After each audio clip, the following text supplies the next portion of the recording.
가장 처음 닥친 고비는 도면이었습니다. 도면을 받고 보니 러시아 도면이었어요. 러시아 도면이고 이걸 국산화시켰어요. 그 당시 우리는 로켓에 대한 지식은 전혀 없었죠. 네. 그러다 보니까 어쩔 수 없이 러시아하고 협약을 맺습니다. 러시아 도면도 참 어렵게 돼 있지만 국산화된 도면은 더 까다롭고 더 정밀하게 그려져 있다 보니까 우리가 제작을 할 수가 없었어요. 러시아 애들이 도면을 주면서 만들려고 하면 그냥 니들이 알아서 해 라는 식으로 전달해 줬던 겁니다. 그래서 사실 우리가 이걸 제작할 능력도 사실은 불가능했어요. 힘들었고 또 가공할 기술도 조금 부족하긴 했었습니다. 도면을 준 사람이 이 방법을 안 알려주면 그걸 누구한테 이제 물어봐야 되는 겁니까? 안 알려주기 때문에 더 기를 쓰고 배우려고 애를 쓰다가 도저히 안 되면 뭐 사서 쓰지. 그래서 다른 나라에서 기술을 사오고 싶은 마음도 참 있었습니다. 근데 그러지 못하는 이유가 있습니다.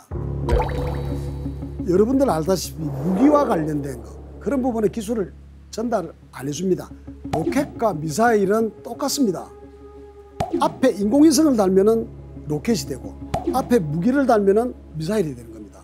자, 그러다 보니까 로켓 관련 기술을 이전을 안 해주는 거죠. 왜? 무기 기술을 다른 나라에 알려주는 거잖아요. 그래서 국제적으로 극비나 다름없는 그런 기술이었습니다. 이거 어떻게 만들어내셨어요, 이거를? 뭐 어떡합니까? 배울 데도 없고 노하우도 없고 그러하니 맨 땅에 헤딩을 하면서 스스로 개발할 수밖에 없었습니다. 사실 도면상으로는 제작하기 아주 어려운 날개가 있습니다. 날개가 아주 촘촘하게 돼 있었어요. 이 촘촘한 날개를 가공을 해야 되는데 그 공간에 가공할 수 있는 공구가 안 들어가는 겁니다. 그러니까 제작을 할 수가 없는 거죠.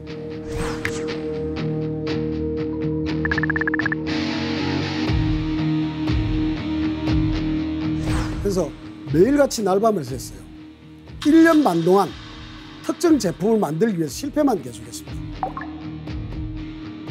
첫 번째는 자, 이 제품을 너무 촘촘하니까 쪼개서 분리형으로 만들어서 나중에 붙이자. 그렇게 해서 만들었습니다. 만들고 조립을 하면 어떻게 됩니까? 나중에 고속회전이 돼야 되죠. 고속회전, 고압. 이렇게 되다 보니까 얘는 파손이 되어버립니다. 그래서 실패를 하게 되죠.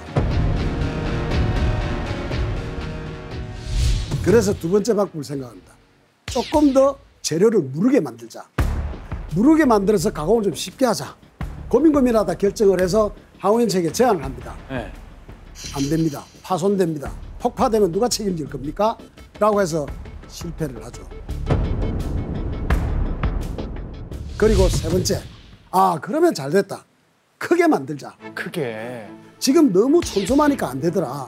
그래서 크게 만들어서 가공을 하기 쉽게 하고 그러면 되지 않겠느냐라고 제안을 했고 거기에 대한 준비를 마쳤습니다. 근데 항우연책은 또 설계하고 해석 프로그램을 돌려봅니다. 죄송하지만 이렇게 크게 만들면 무거워서 하늘로 못 올라갑니다. 무게 때문에 못 올라가기 때문에 검토한 결과 안 됩니다라고 퇴짜를 받습니다. 이렇게 자꾸 퇴짜를 맞고 실패를 했어요. 마지막으로 했던 게 사실 구걸이었습니다. 러시아 엔지니어가 항공우주연구원에 방문을 한 때가 있습니다. 부랴부랴 찾아갔죠. 찾아가서는 니들한테 이걸 제작할 수 있는 방법은 물어보지 않을 테니 어디서 만드는지 알려주라. 가서 구경만 하고 오겠다. 그런데 러시아에서는 거절을 하더라고요. 이러다 보니까 저를 믿고 항우연에서는 제품을 가공하세요, 제작하세요라고 던져줬어요. 근데 이제는 저에 대한 신뢰가 떨어지는 겁니다. 저것도 하나 해결 못해. 그것도 1년 반씩이나 참 자존심도 많이 상했습니다. 그래도 1년 반 동안 실패했다는 말씀은 1년 반 뒤에는 결국 성공하셨다는 말씀이시죠? 맞습니다. 1년 반이 지나니까 자동적으로 성공을 한 건 아니고요. 그렇죠. 엄청난 고민과 개발, 연구를 통해서 방법을 찾아냈습니다. 우리가 일반적으로 기계 가공을 하자니 너무 촘촘한 틈새에 공구가 안 들어가더라고요. 그래서 생각해낸 게 전기적인 방법을 사용하자. 전기. 전기적인 방법을. 여러분들 겪어보셨나 모르겠는데 전기선이 탁 떨어져 가지고 어디 금속에 탁 닿으면 불이 파측 튀죠. 네, 불꽃이. 불이 탁 튀는데 그 자리를 보면은 폭 파져 있습니다. 가공이 된 거죠. 방전 EDM 가공기의 3차원 가공 방법을 개발을 했습니다. 그래서 처음 성공을 했어요.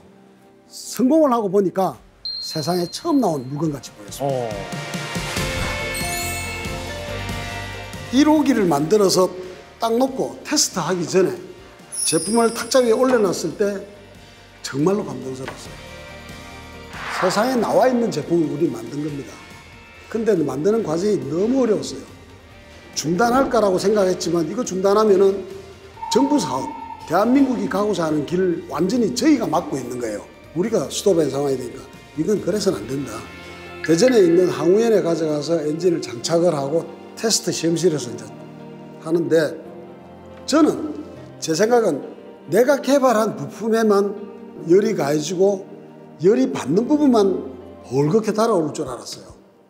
근데 스타트하고 딱 하는데 아니 그 부분이 아니고 전체가 다 빨갛게 타오르는 거예요.